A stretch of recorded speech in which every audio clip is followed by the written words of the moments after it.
Salve, salve, viajantes! Sejam bem-vindos ao Quarentena Mochileira, esse quadro da Com a Perna no Mundo, a revista digital dos mochileiros, para o nosso canal no YouTube. A gente que encontrou essa forma aqui de manter o contato com os viajantes, mesmo à distância, em meio a essa pandemia. E hoje eu tenho uma honra imensa, assim, um prazer imenso de receber uma pessoa que eu particularmente sou muito fã, que é dona de um blog maravilhoso chamado Uma Sul-Americana.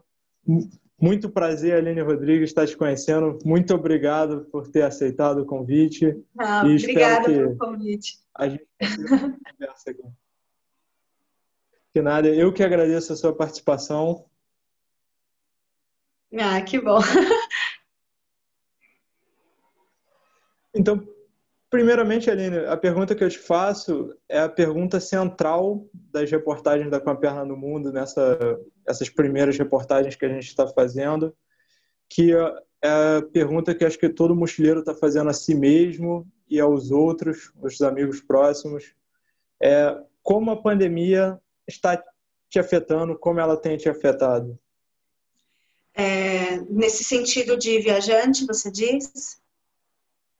Sim, sim. No É, geral mesmo, você... de maneira geral, acredito É. bom, para mim foi numa viagem, né? Então eu tive que interromper o que eu estava fazendo, um projeto que nasceu do nada, que era um mochilão que eu estava fazendo pela América do Sul, já estava a caminho da Colômbia, tive que interromper a viagem e voltei para o Brasil.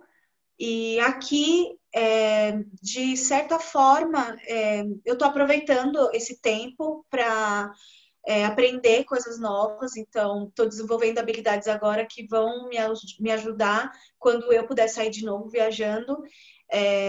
Estou bem paciente, na verdade. Então, de maneira geral, não está me afetando tão negativamente. Me afetou no princípio, né? Quando interrompeu a viagem, mas agora estou bem paciente. Então, acredito que eu consegui tirar alguma coisa positiva desse caos todo. Muito bacana isso. A gente sempre tem que tentar tirar algo positivo do caos. E por falar nisso,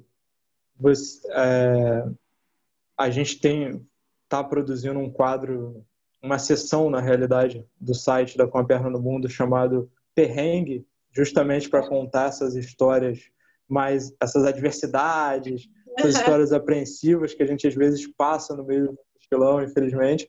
E você tem uma história muito peculiar ligada à pandemia, você acabou citando aí, mas quem te segue já há um tempo no blog Uma Sul-Americana já leu que você estava no Equador quando foi decretado esse estado de alerta global no interior do Equador, viajou de madrugada para Quito, foi Sim. assaltada, teve barraco na casa do embaixador, teve de tudo, foi repatriada. Pô, eu Sim, queria que você foi um contasse um pouco caos. melhor essa história para a gente. Bom, quando começou essa coisa de coronavírus, eu estava no litoral do Equador, só que a gente ainda não estava levando muito a sério. Quando eu fui para a Serra Equatoriana, eu percebi que já tinha gente usando máscara. E até pensei, nossa, gente, que loucura esse povo, né? Que exagerado. E aí, umas 2 semanas depois, ou um pouquinho mais, talvez, eu já estava mais para o norte do Equador, eu estava fazendo voluntariado numa granja, quando simplesmente caiu o mundo em toda a América, né? Então, eu fui até a internet, eu tinha que andar 3 quilômetros até a igreja para usar o Wi-Fi. Chegou lá, quando eu conectei, eu vi que o Brasil estava um caos por causa do vírus, vi que o Equador também estava a Colômbia, estava o Peru, foi de um dia para o outro. Bom, né, para mim que não estava acompanhando os noticiários. E então, no dia seguinte, o dono da granja falou: olha, amanhã vai ter o último ônibus para Quito. Ainda assim, eu não queria sair da granja, Só que aí eu fui tentar comprar comida e quando viram que a minha amiga e eu éramos estrangeiras, não quiseram vender. Então a gente pensou, não, é melhor a gente ir para Quito, porque aqui nesse povoado pequeno a gente vai sofrer muito. Então a gente pegou esse último ônibus para Quito. Quando chegamos em Quito, na verdade não foi de madrugada, a gente viajou à tarde e chegamos em Quito, era 7 horas da noite, já estava escuro. Só que não tinha ninguém na rua, porque lá em Quito já estava decretado a quarentena. Então a gente estava caminhando até o hostel, onde eu tinha conseguido voluntariado, assim, de um dia para o outro também. A gente foi assaltada, vieram 3 rapazes, 2 em cima da minha amiga e um em cima de mim com uma faca. E levaram cartões, dinheiro, celulares. Depois disso, a gente conseguiu chegar no hostel e eu recebi a notícia de que o meu voluntariado não ia acontecer porque eles iam fechar o hostel. Então, eu simplesmente não sabia o que eu ia fazer. Era muita informação. Eu tinha acabado de saber da pandemia, de repente eu tinha acabado de ser assaltada, de repente eu não tinha mais voluntariado, era muita coisa. E depois disso, eu fiquei sem documento também. No assalto levaram o meu documento. E aí, depois disso, a gente foi para um Airbnb, que por sorte eu tinha desconto, tinha um desconto lá, acabei usando ele.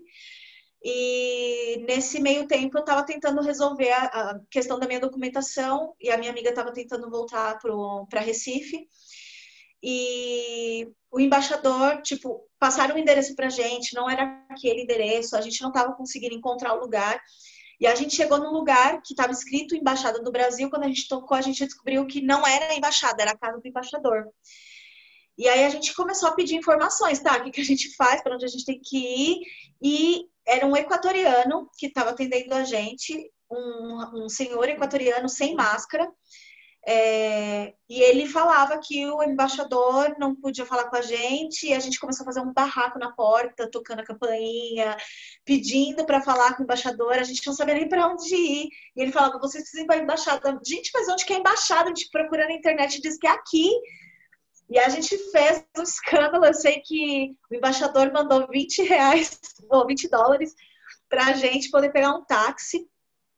E aí o próprio rapaz da portaria passou o endereço para o taxista, e aí sim a gente conseguiu resolver não, né? Chegar até a embaixada, fizeram um documento para mim que só me permitia voltar para o Brasil. Se eu quisesse, por acaso, continuar no Equador esperando, que era a minha intenção inicial, eu não imaginei que ia demorar tanto, né? Eu imaginei que em 2 semanas eu já estaria livre disso. Mas se eu quisesse continuar, eu ia ter que pagar $200 para ter um novo passaporte. Mas aí, grátis, eles me emitiram esse documento de retorno ao Brasil. E ao longo de 2 semanas, se formou um grupo de brasileiros, éramos quase 200 brasileiros, tentando a repatriação. Eu acho que eu era a única que não estava tentando repatriação, eu estava só assistindo as coisas acontecendo. E aí, um dia, foi justamente depois de 2 semanas, conseguiram uma autorização do aeroporto de Quito, do governo do Equador, liberando um voo. Então, foi um voo fretado, o primeiro voo fretado da história do Itamaraty, para resgatar esses brasileiros que estavam lá. E aí eu percebi que a pandemia duraria muito mais, porque a gente estava em 2 semanas já. O Equador estava em lockdown, não podia sair depois das 2 da tarde, senão era multa. Não tinha transporte público. Lá a quarentena era muito forte, era muito pesada. Então eu acabei aceitando ser repatriada e tô no Brasil tem 4 meses já. Para alguém que vinha nesse projeto de viajar pela América do Sul, voltar para casa deve estar sendo até estranho para você, imagino eu. Como é que está sendo essa No princípio volta? foi. Antes de eu decidir voltar, eu estava sofrendo muito quando eu pensava, nossa, será que eu vou ter que voltar? Eu sofria muito porque eu ia ter que abrir mão dos planos, né, de continuar a viagem. Quando eu decidi que eu ia ser repatriada, eu tive uma crise de choro longa. Mas depois que eu voltei, não sofri mais. Depois que eu voltei, eu consegui entender que não era uma situação minha, né? Não era comigo, era o mundo todo tava passando por isso. Eu vi muitos amigos meus, amigos que eu fiz ao longo do mochilão, de vários lugares do mundo voltando para casa, gente que voltou para casa depois de 4 anos de viagem, gente que voltou depois de 2 anos viajando. Então eu consegui perceber que não era um sofrimento meu e que estava tudo bem estar aqui agora esperando, porque tá todo mundo esperando, né? Então, até que não tá estranho, agora não. Foi a princípio sim. Entendo, e acho que até sobre isso que você falou, uma outra coisa que eu queria perguntar, a gente tem visto, eu sei que assim como você, assim como eu, está em muitos grupos no Facebook de mochileiros, e a gente acompanha muitas redes sociais, é, tem visto muito esse debate se é possível ou não viajar durante a pandemia, sobre como Uhum. vai ser a viagem. Você já nas suas redes você já deu a sua opinião, mas eu queria que você dividisse aqui com a gente a sua opinião sobre esse debate, sobre essa discussão. Olha, eu acredito que realmente não seja momento de viajar.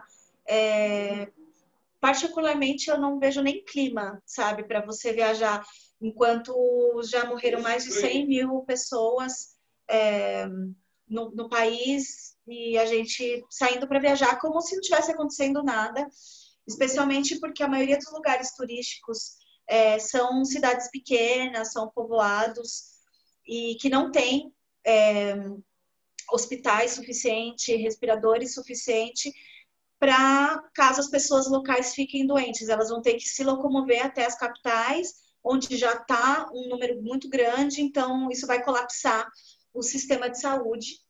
Então, eu não acredito que seja momento de viajar, mas acredito que tenham opções de alguém que esteja de férias e que queira aproveitar, ou alguém que tenha um tempo e necessite mais contato com a natureza, como o que para mim está pegando muito estar há 4 meses socada em São Paulo, que é uma cidade que eu não me identifico, sem nenhum contato com a natureza.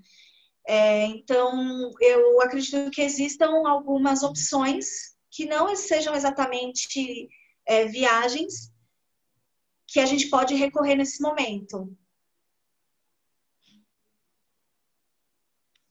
Entendi. Realmente, você mesma vai fazer uma que você estava compartilhando mais cedo para a Serra da Mantiqueira. Inclusive, boa viagem, agora gravado Obrigada. também. Aproveite bastante lá. Sim. Lá eu vou É, fazer e um voluntariado num centro holístico, então é um lugar amplo, com muito espaço aberto, no meio do mato, é bem distante da cidade, bem não, mas é distante da cidade onde está localizado. Antes eles trabalhavam com 12 voluntários, agora são só 3, e duas somos eu e minha amiga com quem eu estou vivendo agora. Então, nesse sentido que eu falo que tem uma opção de a gente sair um pouquinho, né, da nossa cidade, da cidade grande, ter um contato com alguma coisa diferente. Então, eu não estou nem chamando de viagem, sabe? Eu estou indo viver uma experiência num centro holístico e eu não pretendo, a não ser que realmente não tenha ninguém, conhecer cachoeiras ou fazer alguma trilha, eu só vou se realmente eu souber que não tem ninguém nesses lugares, para manter esse isolamento social que eu venho cumprindo desde então, desde que eu voltei.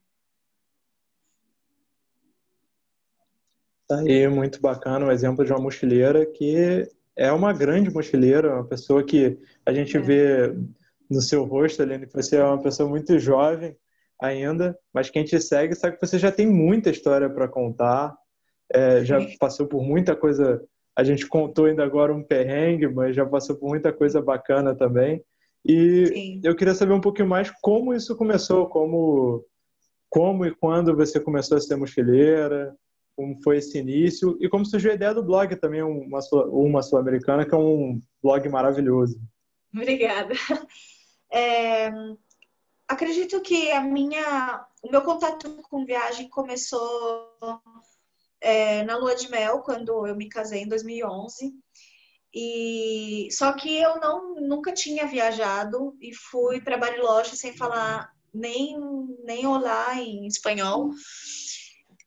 Depois disso, mas uns meses depois, eu comecei a trabalhar numa agência de viagem, onde eu escrevia para um blog, para o blog dessa agência. Eu sou publicitária e trabalho com redação e conteúdo. Então, eu, mesmo sem ser uma viajante, mesmo sem ser uma pessoa experiente em viagem, me aceitaram, era um estágio, né, para escrever para esse blog. Então, eu tinha que ler muito sobre viagem, sobre viajar, para poder desenvolver os textos. E eu comecei a conhecer lugares na América do Sul, assim, de ler e, nossa, esse lugar existe, e comecei a criar uma lista de lugares que eu queria conhecer. E a maioria era na América do Sul. Então, comecei a juntar um dinheiro, a pesquisar, a entender como daria para viajar. Eu me apaixonei muito por uma geleira no sul da Argentina, chamada Perito Moreno. Me apaixonei e comecei a planejar, ver como seria, quanto custaria chegar até aquele lugar. Consegui. E quando eu comecei a fazer a mala, na época eu ainda viajava com mala, quando eu comecei a fazer a mala para viajar, eu pensei que eu queria muito compartilhar essa minha viagem, mas não no blog da empresa, porque eu ia fazer uma viagem muito barata, não tinha dinheiro, né? Eu era estagiária. Então, eu criei uma Sul-Americana porque eu percebi que eu era muito apaixonada por lugares da América do Sul, mesmo sem conhecer, eu tinha uma lista imensa. Então, eu criei o blog para compartilhar essa viagem. E quando eu fui para a Patagônia, eu fiquei em hostel, em quarto ainda privado, só que em hostel. Então, nas áreas comuns, eu conheci muita gente que viajava, especialmente gringos, que viajavam fazia muito tempo, sei lá, 2 anos, 3 anos, e eu fiquei me questionando como isso era possível. Conversei com algumas pessoas num portunhol danado, e quando voltamos para casa, o meu então marido me falou: e se a gente fizesse uma viagem dessa longa? Eu falei: você é doido, menina? A gente não tem dinheiro pra isso, não. Não vai rolar isso, não. Só que ficou na minha cabeça. E justo eu fiquei desempregada. Quando a gente voltou, eu fiquei desempregada, então eu tinha tempo, né? E quem tem tempo, tem tudo. E comecei a martelar na minha cabeça essa questão de como seria fazer essa viagem. Então, comecei a pesquisar quanto custaria, quanto tempo eu poderia fazer, o quão possível era, porque para mim parecia muito distante, uma realidade muito distante. Eu achava que era coisa de gente rica. E eu percebi que seria possível, então, quando eu consegui um trabalho, eu consegui já sabendo que eu ia sair em 1 ano. Então, eu e meu então marido começamos a juntar dinheiro durante esse ano.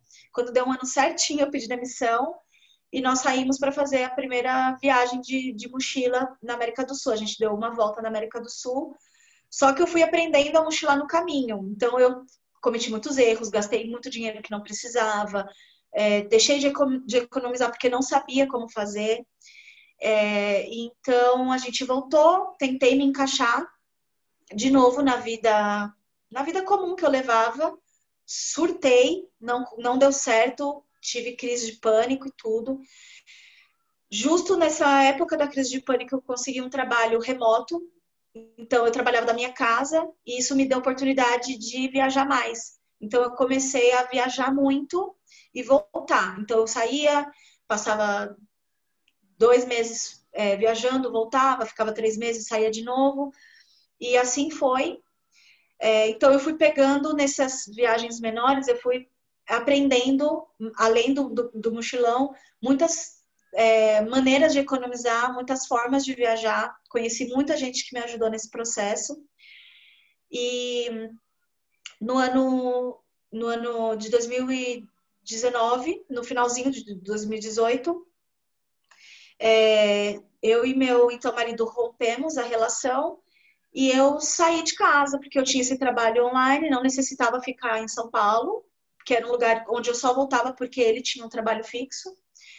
Então, eu saí com a intenção de viver em outro lugar e, de repente, eu estava mochilando de novo, sem nenhum planejamento, sem ter guardado nenhum dinheiro. Uns meses depois que eu saí, fui demitida não, né? Dispensada desse trabalho remoto que eu tinha. E aí eu fiquei muito nervosa, porque eu não tinha juntado grana, agora eu não tinha mais trabalho, só que eu peguei tudo que eu tinha aprendido ao longo das viagens anteriores e consegui passar mais de um ano sem trabalhar, sem nenhuma fonte fixa de renda, e fui parar no Equador, totalmente sem planos, totalmente sem planos. Pô, muito bacana, assim, muito bacana essa sua história, que acho que é uma dúvida que muita gente que está começando agora, está se interessando pelo estilo mochileiro, está entrando nos grupos para ver as histórias que as pessoas compartilham, as dicas que as pessoas compartilham, acabam tendo muito essa dúvida mesmo sobre como continuar a seguir viajando de maneira ininterrupta. Parece um sonho meio distante, mas você é uma prova que a gente tem que é possível fazer isso e você pode chegar a muitos lugares bacanas também. Muito sobre isso eu queria te perguntar quais foram os lugares marcantes que, ao longo dessas suas viagens, os lugares marcantes até onde você chegou, que de alguma forma te marcaram. A gente falou do perrengue, mas vamos falar de uma experiência positiva Coisas também. boas. O primeiro lugar para mim foi essa geleira no sul da Argentina. Foi até então naquele momento, a coisa mais diferente que eu tinha visto. Por mais que eu tivesse lido muito sobre aquele lugar, eu de verdade não imaginava a imensidão dele, a beleza dele, e ter sonhado com ele por 2 anos e chegar tão perto, né, vivenciar aquilo foi muito especial para mim. Sentir aquele frio, ver aquela cor, era para mim muito especial, porque parecia muito inacessível. Para mim era tudo muito inacessível, para mim parecia tudo muito coisa de filme, assim, sabe?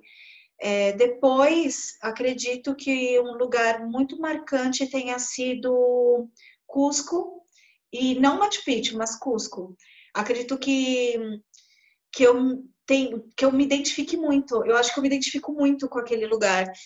As cores, o sotaque deles, a energia que tem naquele lugar, para mim é muito especial. É um lugar que eu voltei outras vezes, conheci a primeira vez, voltei outras vezes. A última vez passei 3 meses lá, para poder fazer uma imersão mesmo, conhecer a vida local, me interagir mais com a cultura deles, não só fazer uma viagem, mas vivenciar realmente Cusco.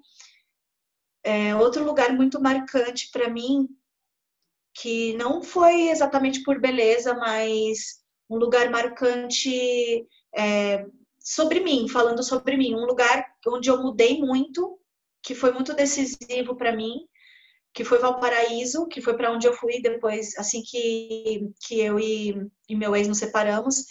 Eu fui para Valparaíso e lá eu aprendi muita coisa sobre mim, sobre a vida, sobre relações, sobre amizade. Eu passei também 3 meses em Valparaíso e foi um lugar muito especial. E também um lugar incrível, sabe? Muita arte, muita cultura. Parece outro mundo, assim, nem parece Chile, é muito diferente de outros lugares do Chile.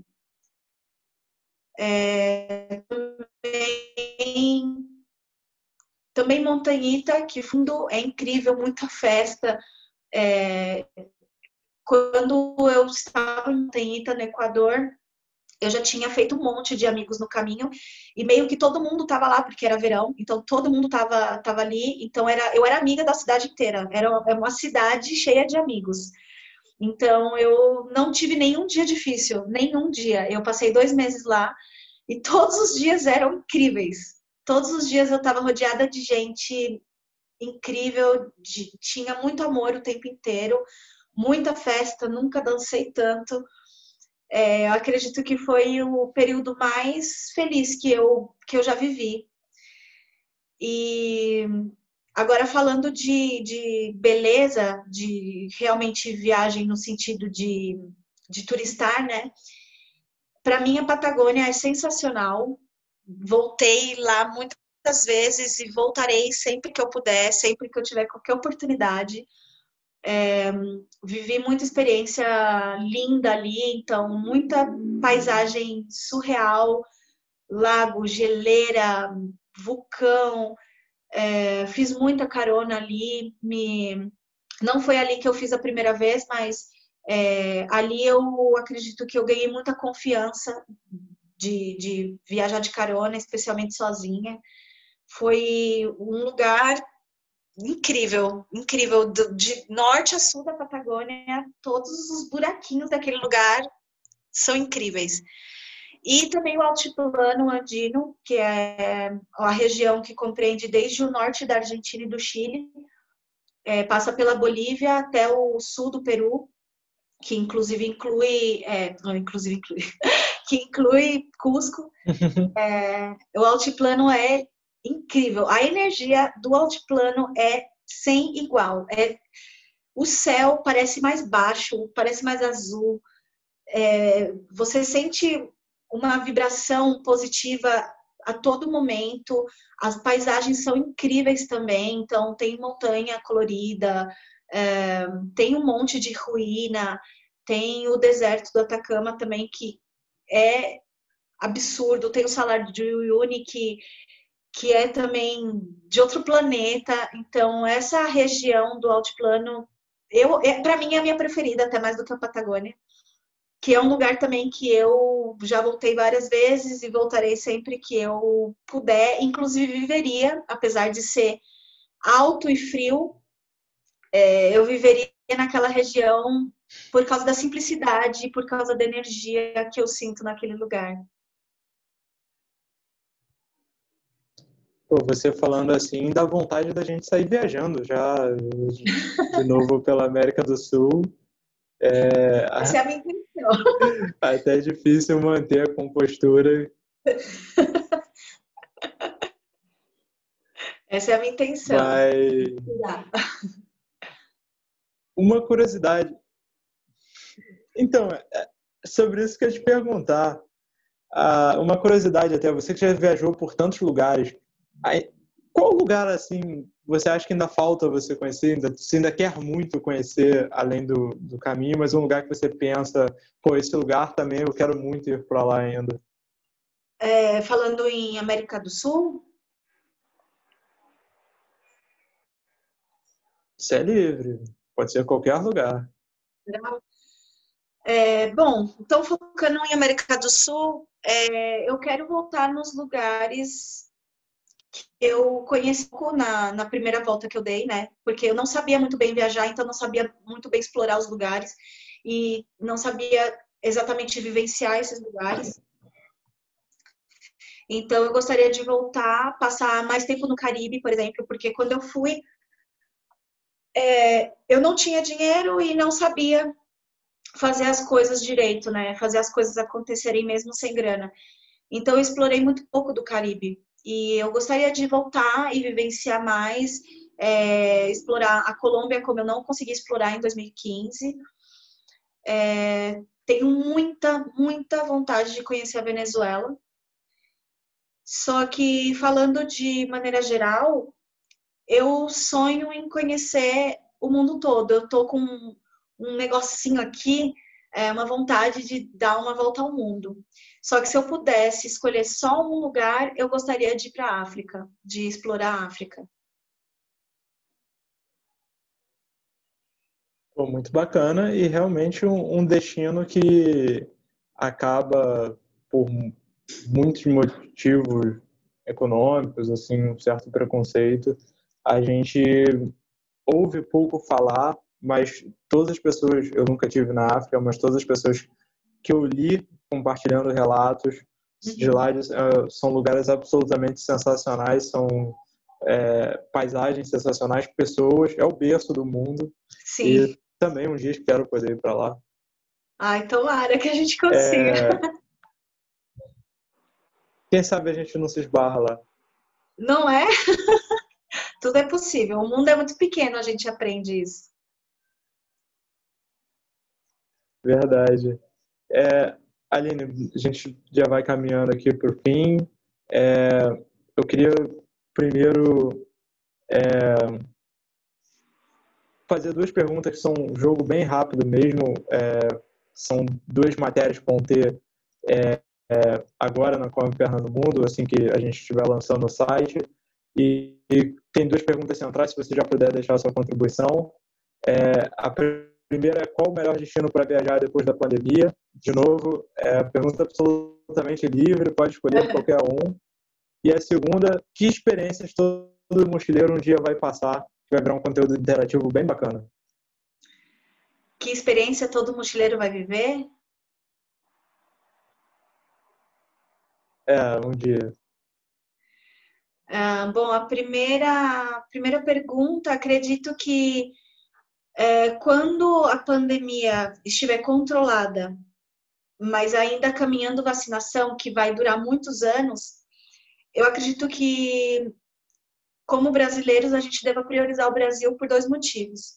Um, porque enquanto a pandemia, o vírus, ele não é extinguido, a gente pode viver crises pandêmicas. Então, por mais que agora esteja acalmado, pode ser que tudo volte a ter um pico alto e vai acontecer a mesma coisa que está agora.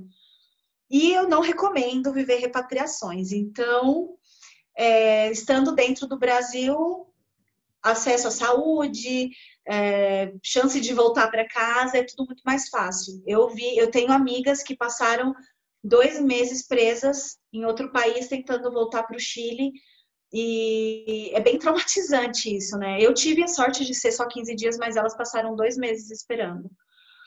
E o segundo motivo é para ajudar economicamente o país a se erguer.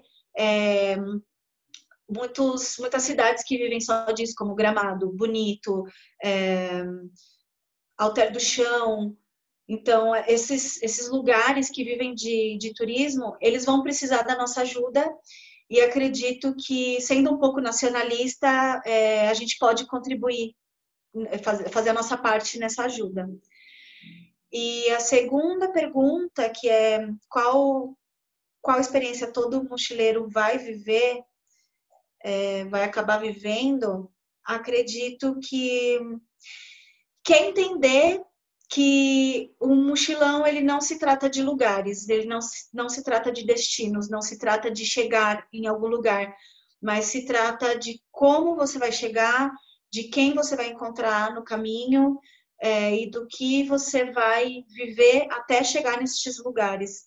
Acaba que, no final das contas, quando você é mochileiro, principalmente de longa data não, longa viagem, né, de tirar um sabático, você acaba entendendo que o importante não é conhecer Machu Picchu, por exemplo, mas vivenciar o local próximo.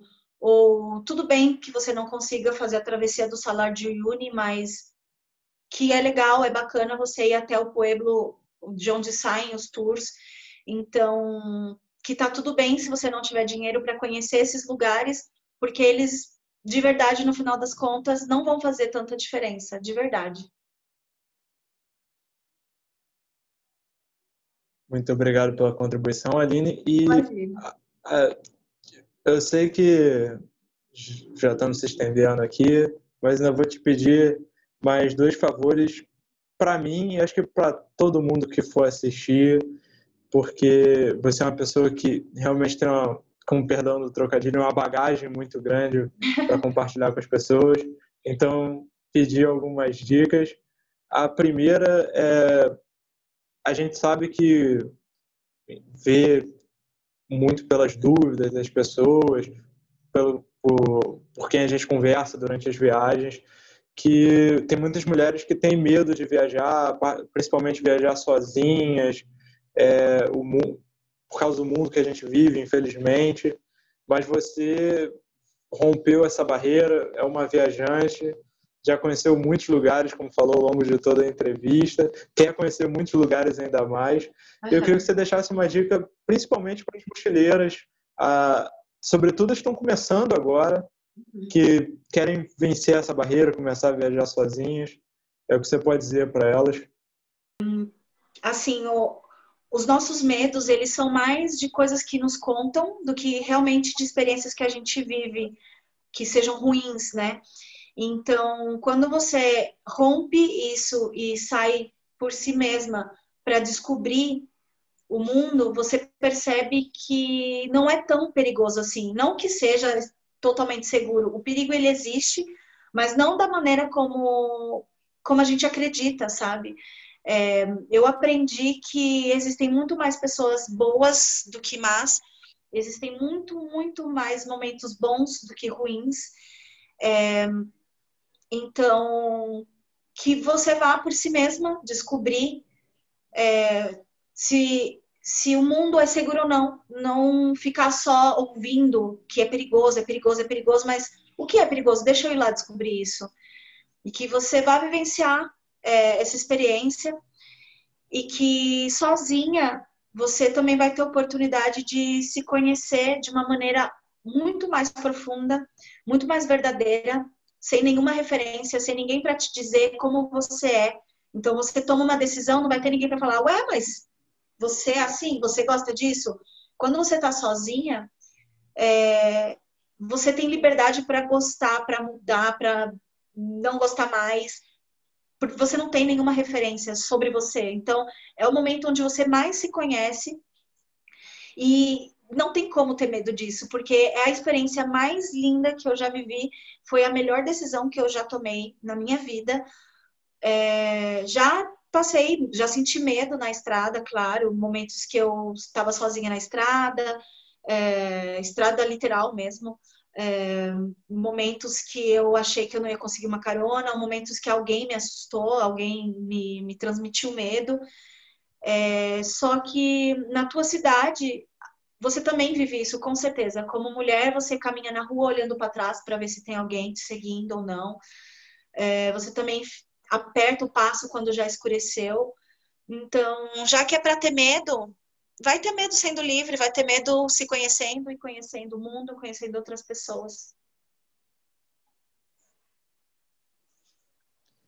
E uma outra dica que eu queria te pedir também, você comentou ainda agora sobre caronas, e eu te sigo há um tempo, você é uma das maiores entusiastas da viagem com carona que eu já vi. Você está sempre defendendo, não só relatando essas viagens com carona, mas sempre defendendo que pegamos mais carona na beira de estrada. E eu queria pegar umas dicas contigo sobre como viajar pegando carona. Nossa, eu poderia me estender muito dando dica, mas acredito que as dicas mais rápidas poderiam ser: acorde cedo, procure o melhor ponto na estrada, onde os carros possam te ver, né, os motoristas possam te ver e os carros não estejam tão rápido, e onde você também esteja em segurança em relação a acidentes. Coloque uma roupa limpa, apresentável, esteja com um sorriso no rosto, com pouca bagagem, porque senão você não vai caber no carro das pessoas. Esteja confiante e quando você levantar o dedo, já pense: esse vai, é agora, esse vai. Porque a energia que você transmite é o que faz a pessoa parar ou não para você, já que ela tem pouquinhos segundos para olhar você pedindo e falar: nossa, eu vou parar para aquele cara ali. Então, quanto mais energia a gente tiver, boas energias a gente tiver, mais chances a gente tem de alguém parar o carro pra gente. Então é isso, viajantes. Espero que vocês tenham gostado do nosso primeiro Quarentena Mochileira, que não tinha absolutamente como começar de uma maneira melhor do que com essa participação especial. Muito obrigado a você também, Aline, por ter topado participar. Obrigada, Espero que quem esteja assistindo a gente até agora tenha gostado da conversa, tenha gostado do papo. A gente poderia começar a falar aqui por horas sobre viagem, porque Sim. você tem muita coisa a falar, mas espero que a galera tenha assistido até aqui, tenha gostado. Quem gostou, por favor, se inscreve no canal para dar uma ajuda ao nosso trabalho, deixa aquele like, siga Com a Perna no Mundo nas redes sociais. E é isso aí, galera. Vem muita coisa legal por aí. E leiam o blog Sul-Americana, que é fantástico. Obrigada. Eu que agradeço, Aline.